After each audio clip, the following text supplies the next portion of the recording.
I am Ferdinand Marcos, and I am the President of the Republic of the Philippines. I stand today on behalf of 110 million Filipinos. Hi everyone, hello universe, it's me again. Shoutout sa inyo mga kababayan. Meron tayong upload videos. Ito si dating Speaker Martin na tinatarget po ng mga DDS para pabagsakin at sirain. Kasi katwiran ng karamihan is malakas na kalaban sa 2028 dahil magaling na leaders ito. Kung sakasakali, tatakbo siya if may balak siyang tumakbo. Siyempre, ito lang po ang masasabi ko. Real talk lang po. If ito po ay may planong tatakbo si Speaker Martin, natural. Sino ba ang nasa likuran niyan? Sa lalong pagpapaganda ng bansang Pilipinas, walang iba kundi ang pinsan niya, ang Pangulong Marcos Jr. Ngayon sa current president natin, which is ang PBBM natin. Siyempre, to-do advice yan at to-do i-guide niya si dating Speaker Martin if ever natatakbo po yan. Sa totoo lang, no, sa kabila po ng mga paninira kay Speaker Martin, nakita nyo naman ang kanyang response sa mga tumutuligsa sa kanya. I will fight back with the evidence. Diba? Ginigiit niya na hindi po siya nagkamal sa kaba ng bayan. Hindi niya na kailangan ng pera. Yes, speaking of pera, dito nyo po malalamat at makikita kung saan galing ang kanyang yaman. Sa interview po ni Miss Karen Davila, 2016 pa. Ba? Hindi lang po yan. Sabi nga ng karamihan, si Speaker Martin, mga kababayan, isang Romualdez. At alam nyo naman po yan, pinsan ng Pangulo. Tita niya po ang dating First Lady Imelda Marcos. No? Oh, 'di ba? So ibig sabihin, itong mga to, no? Bilyonaryo na po ito since pa. Mayaman na po sila. Ang kanyang magulang. Tatandaan nyo, mga kababayan, mayroon tayong upload videos dyan na ipinabalik sa kanyang magulang ang billions na embargo ng pamahalaan yata ng mga panahon na yun. Kaya ang sandigang bayan ay pinabalik ang billions na pera ng mga Romualdez. Ito yung magulang niya. Kaya masasabi natin, tama po yung kanyang sinabi na hindi niya na kailangan na magnakaw kasi ay bilyonaryo na po ito. So dito niyo po malalaman ang kanyang yaman kung saan galing. 'Di ba? Matindi pala ito, no? Ang dami niya palang business. Kasosyo siya sa mga kilalang kilalang mga bangko, mga iba't ibang kumpanya. Ngayon, mga kababayan, ito lang po masasabi ko. Si dating Speaker Martin, alam ko na talagang maingat po siya sa kanyang pagkatao sapagkat, no, hindi lang po pinsan niya ang Pangulo, higit sa lahat po yung Romualdez. Kasi ang Romualdez na apelyido, minsan na po dumaan yan sa, sa pagbibintang or sa delikadong panghuhusga, pagbibintang sa isang Romualdez sa katauhan ni dating First Lady Imelda Marcos. Dala-dala niya ang Romualdez. Bakit nasabi ko po ito? Sapagkat siya po ay kinasuhan, no, sa Amerika dahil doon sa ill-gotten wealth na sinasabi ng mga dilaw. Through PCGG sa pamumuno ni dating pamumuno ni Cory Aquino. No, tatandaan natin po 'yan. Ang isang Romualdez ay talaga naman nalalagay sa alanganin ng panahon ngayon, noong panahon na yan. Pero dahil kakampi po ng dating First Lady Imelda Marcos Romualdez, ang katotohanan, siya po ay nanalo sa International Court.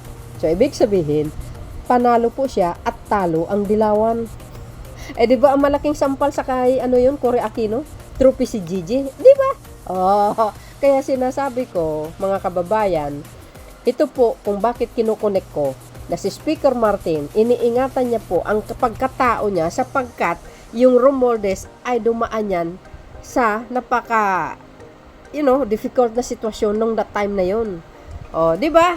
So sabi ko nga lagi, hindi niyo po kayang sirain ang Romualdez at saka ang Marcos dahil bihasa na, kumbaga sanay na po yan sa paninira. At very confident sila dahil wala silang ginagawang kasalanan, dahil matino silang tao, ay hindi po sila nangungurap. Kasi inaalagaan po na nila yung apelyido na yan. Si Speaker Martin pa, kayo naman mga kababayan.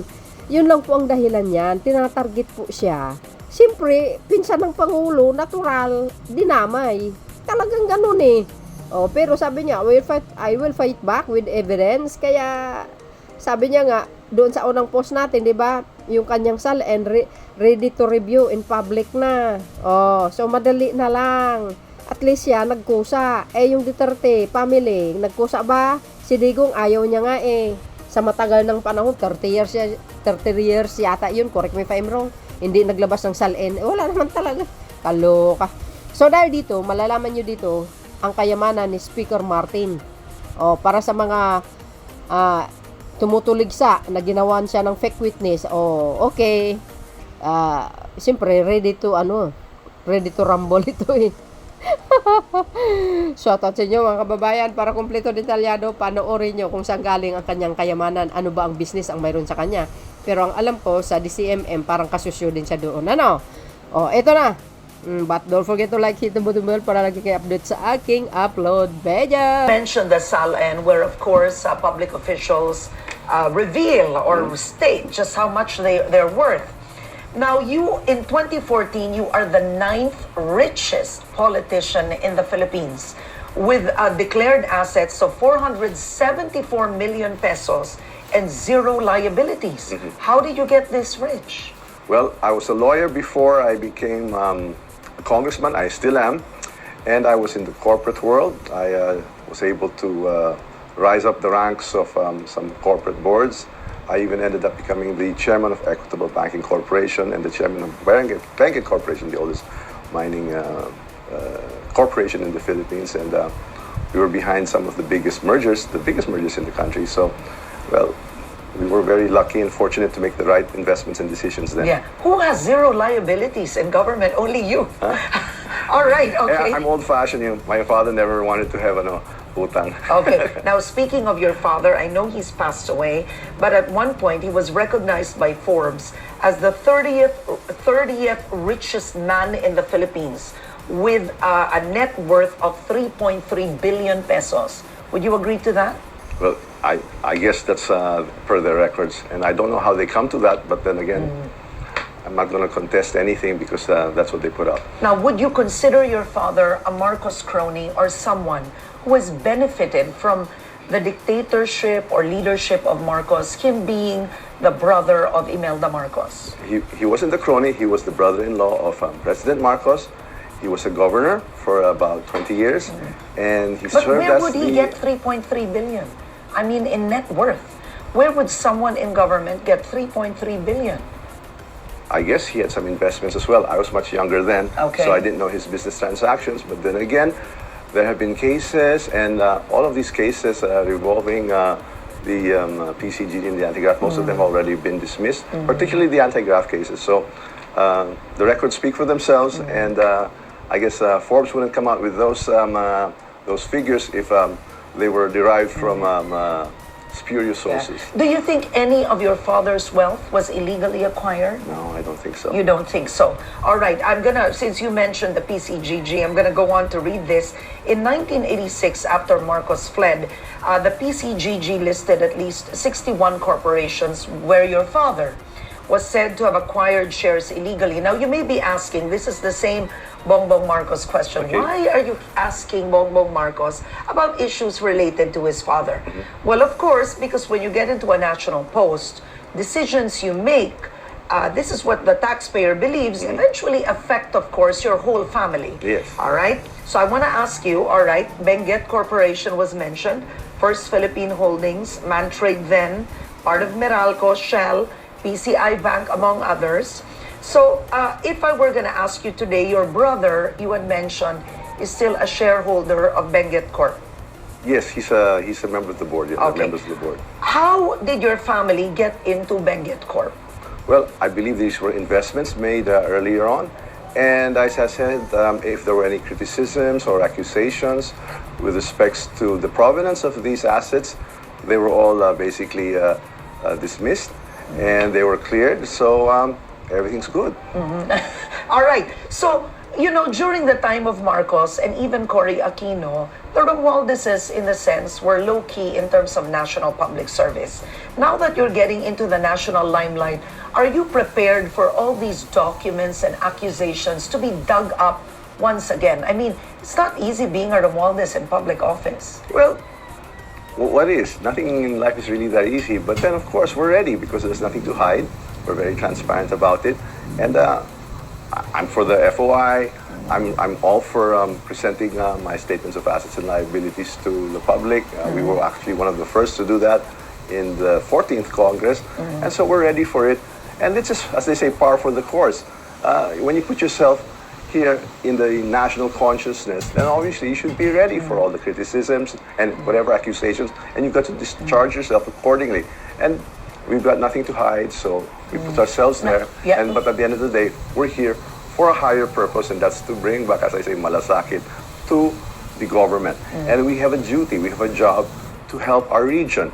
It's very, very easy to retreat back into the private sector, to be anonymous, just to do your own thing. But I cannot turn my back on the people in our region who suffered so much and who need so much more help. I can only do so much from my private sector position, but I think I can do so much more. As a senator, the most important role is legislation. And Karen, the most important piece of legislation is the budget. Okay, before we go to the budget, I'm going to finish this part first. Sure. And then we're going to move on to issues, the budget, your advocacy. Do you remember when you first got into the national consciousness? My goodness. I You should remember. tell me. I remember. You first got into the national consciousness as Martin Romualdez, as Congressman Martin Romualdez, when you were named. This could bring back bad memories. As the host of President Arroyo's dinner in Le Cirque, Okay. where you allegedly paid $20,000 for dinner. Okay. Did you pay $20,000 for dinner? No, I didn't pay for a $20,000 dinner, and I think that's all I can say about that. You didn't pay for that, but then if you look at the old articles, is Malacanang had said you hosted and paid for it. I can't say I have because I didn't. So who paid for that dinner? I Because really if don't you know. Google Martin Romualdez and Le Cirque, it will say that you paid for that dinner. I mean it. So Well, you didn't pay for it. no. You're on the record, huh? Yes. You're yes. on air. I'm on air. I don't even know how much that dinner was. I was there, but I didn't pay for it. So who paid for the dinner? I don't know. Yeah. Now, I didn't pay for it. but didn't you stand up for that dinner at one point? When GMA was being hit, didn't you come out in an interview and say you hosted it? Never. You never did. Mga kababayan, napanood nyo? Oh, sabi niya nga dyan, nothing to hide. Tama nga naman, di ba? Yun yung mga tao kasi, pag wala kang tinatago, malakas ang loob nila humarap. Pero pag ang tao kasi na may tinatago, yan, nagtatago, naglalakbay sa buong kapuluan ng mundo, tulad ni Sardico, di ba? Oh. Si speaker hindi eh. Sabi niya nga, kaya nga siya nag-resign dahil para malayang mag-imbestiga ang ICI para hindi po nakakasira sa House. You see? Pero still pa din yung paninira sa kanya ng mga DDS. Hindi siya natitinag. Abogado po yan. Malakas. Yan lang ang sinasabi natin. Bagamat matahimik po ang mga ito, mana rin kay Pangulo, pero ang kanilang laban is yung katotohanan na mayroon silang sapat na ebidensya.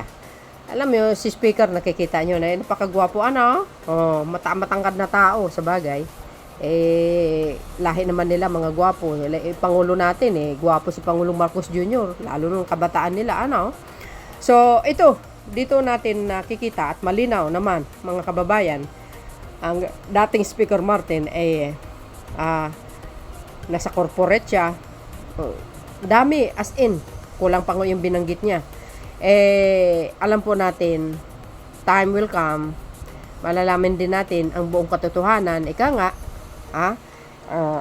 ang isang tao, pag talagang malakas ang kanyang kalooban para maisiwalat ang katotohanan ng buong kanyang pagkatao, alam natin, itong mga tao na ito po yung mga tao na karapat-dapat mamuno sa isang bansa, no? Ako, para sa akin, very qualified si Speaker Martin maging Pangulo. Lalo't nandyan ang Pangulo sa likuran niya. Aba, tuloy-tuloy ang progreso ng bansa. Real talk po tayo dito, no? So, yun mga kababayan, sinadya ko na talaga itong in-upload para malaman po ng lahat.